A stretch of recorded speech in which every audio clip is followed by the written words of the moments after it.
So, Josh, we're back at it again, but we're under certain constraints as the coronavirus is ramping up nationally. We had to take some additional precautions, and we're doing this podcast remotely, which is new for us. Yeah, John. Actually, right now we're in studio, but he has a hazmat suit on, which is why it might sound a little odd. No, it was a smart thing to do.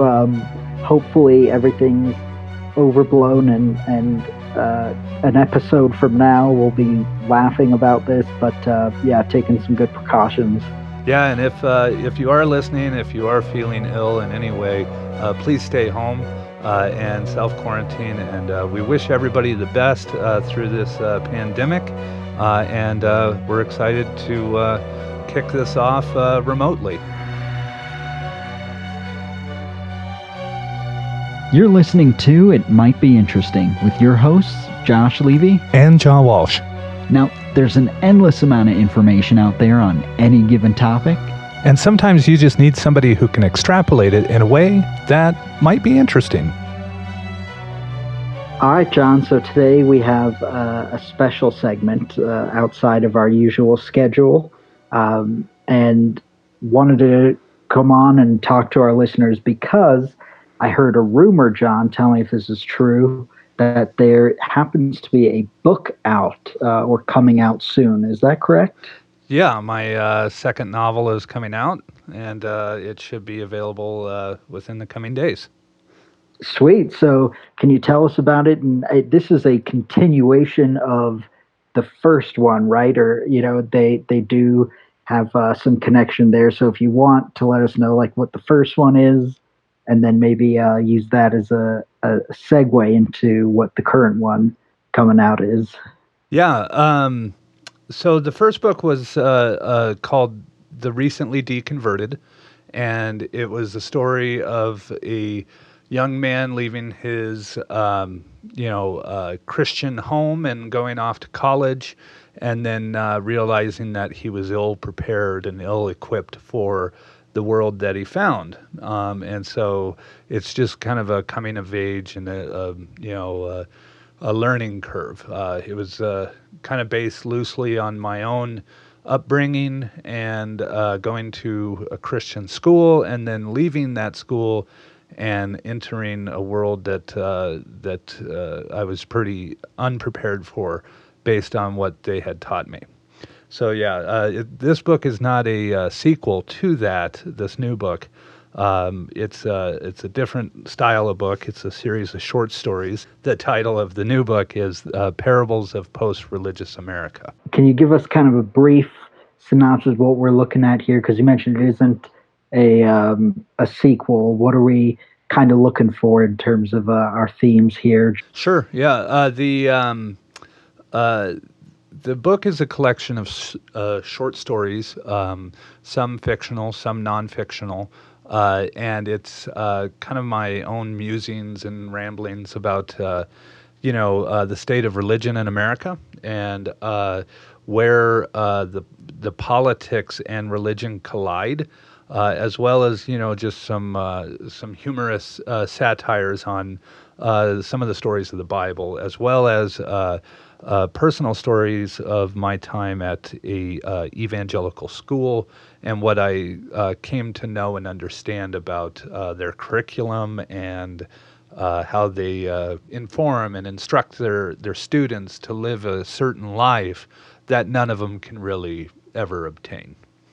So essentially like the worldview that they create, not just a idea of policy that kind of carries into politics, but like an entire worldview that is shaken when they leave. Is that kind of a good way? Yeah. Well, for me, it was, there was a series of events and things that I witnessed and things that I participated in and things that I was sort of programmed to do and believe.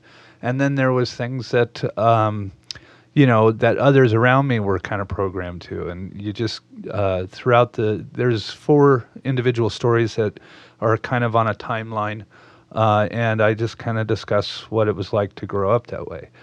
There's also 4 stories, fictional stories of a guy named Bob Carlson that I wrote, and he is a Republican insider in the Nixon administration, and he, gets a crazy hair to invite the evangelicals into the Republican Party, and you see over the decades in 4 short stories there how that plays out. That's one of my favorite parts of the book. And then there's like I said, a series of other short stories that are, satires on evangelical and Christian belief. Nice. So, what would you say is like an overreaching message that, because it sounds like, and I read that first book and it was not just like entertaining to read, but just really insightful. And personally, I also come from a different religion, but in a way similar. It was funny seeing a lot of the similarities I didn't expect across culture from, grown up Jewish, grown up Christian as you did. And so a lot of those consistent themes that played out were pretty entertaining, pretty insightful. And with this one, like if there's an overreaching message or theme, is what's that kind of theme you're looking for? What are you looking to deliver with this one? I think it's kind of twofold. That first and foremost, that religion is politics. People say you shouldn't mix religion and politics, but religion is politics. It's a type of politics and a rather toxic one, in my view. If you look at the Wahhabis in Saudi Arabia and the stranglehold that they have on the citizenry, you can tell that there is a political control that they're exerting, and not just a spiritual one. So that's part of it. The other part is that there's been a marriage between the Christian right and the political right in our country, and I think over the overreaching point, as you said, is that the Republican Party is no longer a political organization; it is a religious one, and I wanted to draw that line very clearly. And I guess if I could add a third thing, it would be that the kind of to point out the logic that is lacking in the stories of the Bible.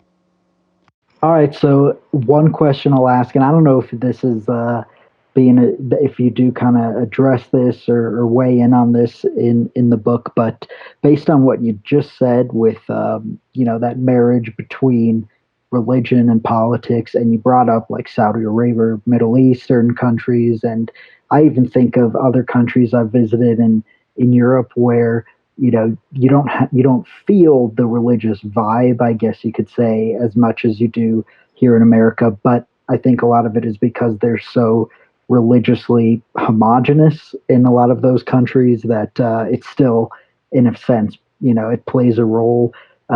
Here, people are a little more tribal about it because it's less homogenous. But the question I want to ask you is the idea of separating religion and state, in your opinion, is that something that's kind of fantasy for anyone who wants to keep separation of church and state? Is it just a pipe dream because it'll always be that way to an extent? Or do you think that is something that we should absolutely aspire to, or aspire to in a different way than it currently is? Yeah, I think the way the United States has done it historically has been the right thing to do, to not let our schools become churches, and not display religious artifacts on public property, and to keep that at distance. The problem that we're facing right now is, though the government does that, political organizations are under no obligation to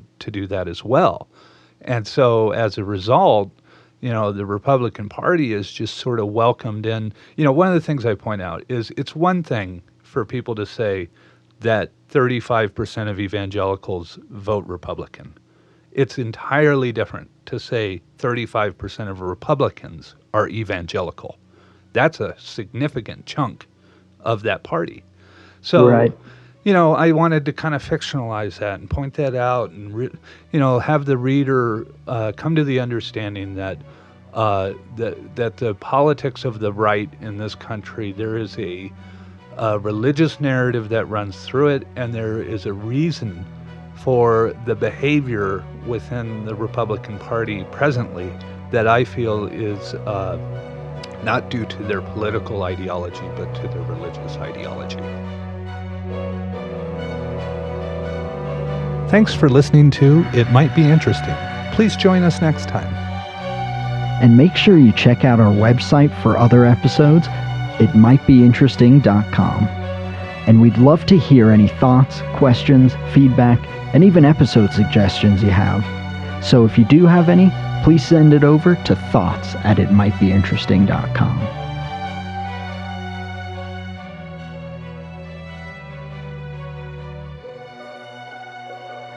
One last thing here, John, because I don't want to dive too much into it. I'm looking forward to it. I, again, read the first one and highly recommend that as well. But this one, it isn't out yet, correct? It is coming out soon, though, if you can give us some info. It should be available on Monday, Monday the 23rd, when this bonus material airs. Awesome. I'm looking forward to it. And I want to hear what listeners think, too. I recommend first one. This one sounds really good. And I have a feeling we'll probably be chatting about it in an episode or two. It'll find its way in the discussion after I get a chance to read it. So again, John, thank you so much. Thank you, Josh. I appreciate it. Oh, you bet. Once again, the book is titled Parables of Post-Religious America. It is available on Amazon. The author, Jonathan Walsh.